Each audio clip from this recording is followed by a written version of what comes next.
ስንክሳር ግንቦት 14 ቅዱስ ጳኩሚስ። አንድ አምላክ በሚሆን በአብ በወልድ በመንፈስ ቅዱስ ስም ግንቦት 14 በዚች ቀን ከመንፈሳውያን ሐዋርያት ጋር አንድነት ያለው የከበረ አባት ጳኩሚስ አረፈ። የቅዱስ ከአባ ጳላሞስ ዘንድ መንኩሶ ሲያገለግለው ምንኩስናን በጎ ስራ እየሰራ ብዙ ዘመናት ኖረ። ከዚህ በኋላ ከእግዚአብሔር የታዘዘ መልአክ ተገልጾለት እንደ አባቶቻችን ሐዋርያት የአንድነት ማህበር ለመስራት መነኮሳትን እንዲሰበስብ አዘዘው። ከዚህ በኋላ ብዙዎች ሰዎችን ሰብስቦ በየቦታው ሁሉ ብዙ ገዳማትን ሰራላቸው። ለሁሉም በእጃቸው ሰርተው በሚያገኙትና በምግባቸው አንድነት እንዲሆኑ በጸሎት ጊዜ በመብልም የሚሰሩትን ስራ ሰራላቸው። እርሱ ከሁሉ በላይ አበምኔት ሆኖ ከበታቹ ከገዳም ለእያንዳንዱ አበምኔት ሾመላቸው።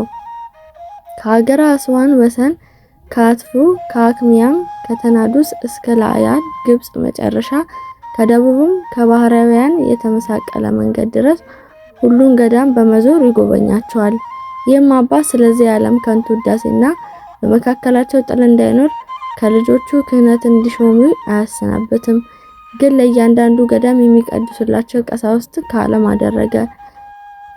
ሊቀ ጳጳሳት ሐዋርያዊ አትናዮስ ወደ ላይ ግብጽ በወጣ ጊዜ ይህንን አባት ጳኩሚስን ቅድስና ሊሾመው ወደደ። ከእርሱም ሸሸ። የከበረ አትናቴዎስም ልጆቹን የማይወነጽ ቤትን የሰራ ሆይ ከከንቱ ውዳሴ የራቅ አንተ ብፁዕ ነህ፣ ልጆችም ብፁዓን ናቸው ብለዋል በሉት አባታችሁን አላቸው። አንድ ጊዜም ሲኦልን ያይ ዘንድ ወደደ። እነሆ የእግዚአብሔርን መልአክ ነጥቆ አውጥቶ በገነት የጻድቃንን ማደሪያ እንዲሁም በሲኦል የስቃይን ቦታ አሳየው። ይህም አባት በአንድነት ማህበር ላይ እያጽናናቸውና ስርዓትንም እየሰራላቸው አበምኔት ሆኖ 40 ዓመት ኖረ። ከዚህ በኋላ በእርሱ ፈንታ ደቀ መዛሙርቱን ቴዎድሮስን ሾሞላቸው በሰላም አረፈ። ለእግዚአብሔር ምስጋና ይሁን፣ እኛም በአማላጅነቱ ይማረን ለዘላለሙ አሜን። አባ ሲማኮስ ሰማዕት። በዚህ ቀን የምስር ገዢ በሆነ በቡላሚስ ዘመን ከሀገረ ፈርማ ሰማዕት የሆነ አባ ሲማኮስ አረፈ። የቅዱስ ቀጭን ልብሶችና የከበሩ የሐር ልብሶችን የሚሰራ ነው። ወዳጆችም አሉት። እነርሱም ቴዎድሮስና ሲሲኮስ ናቸው። ክርስቲያኖችን ሲያሰቃይ መኮንን ቡላሚስ እንደመጣ በሰማ ጊዜ የቅዱስ በዚህ ዓለም ክብር ንቃው እስከተው ድረስ ባልንጀሮቹን ይመክርና ያስተምራቸው ጀመረ። ከዚህ በኋላ ወዳጆቹን ተሰናብቷቸው ለሀገረ ደሜራ ቅርብ በሆነ ሀገር በክሩዝ ወጣ። መኮንኑ አንዲት ሴት ሲያሰቃያት አገኘው። ወደ እሳት ምድጃም ጨምሮ በሰማዕትነት ሞተች። ኋላ ግን እሳቱ ቀዝቃዛ ሆነ። ይህ ቅዱስም ይህን ይመለከት ነበረ። ከዚህም በኋላ ወደ መኮንኑ ፊት ቀርቦ በክብር ባለቤት በጌታችን ኢየሱስ ክርስቶስ ታመነ።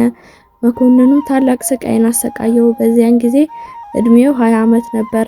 ሰቀሉት። ከመንኮራኩሩም ውስጥ ጨምረው አበራዩት። ከእርሱም ብዙ ደም ፈሰሰ። ወደ አንዲት እውር ሴትም ደሙ ደርሶ ነካት።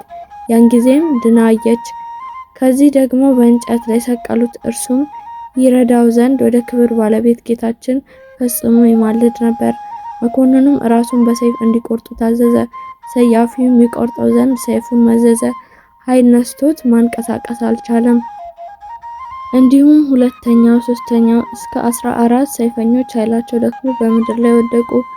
ከዚህ በኋላ በአንገቱ ገመድ አስገብተው እስከ ረጅም ተራራ አናት ድረስ ጎተቱት። ነፍሱን በክብር ባለቤት ጌታችን እጅ ሰጥቶ የክብር ሰማዕትነትን አክሊልን ተቀበለ። ከወታደሮች ውስጥ ዲዳና ደንቆሮ ነበረ። የቅዱሳንን ስጋ ባየ ጊዜ ጆሮቹ ሰሙ፣ አንደበቱ ተናገረ። እድኩ ከተባለ ሀገርም ምዕመናን መጥተው የቅዱስ ሲማኮስን ስጋ ወሰዱት። የዲሜራና የታይን የሁለቱ ሀገር ሰዎች ተሰበሰቡ። መኮንኑም ቢለሟት ፈርቶ ሸሸ።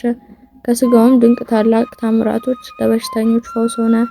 አረማውያንም አይተው በጌታችን ኢየሱስ ክርስቶስ አምነው ተጠመቁ። በሰማዕትነትም ሞቱ። ቁጥራቸውም 1750 ሆነ፣ ወንዶችና ሴቶችም ወጣቶችም።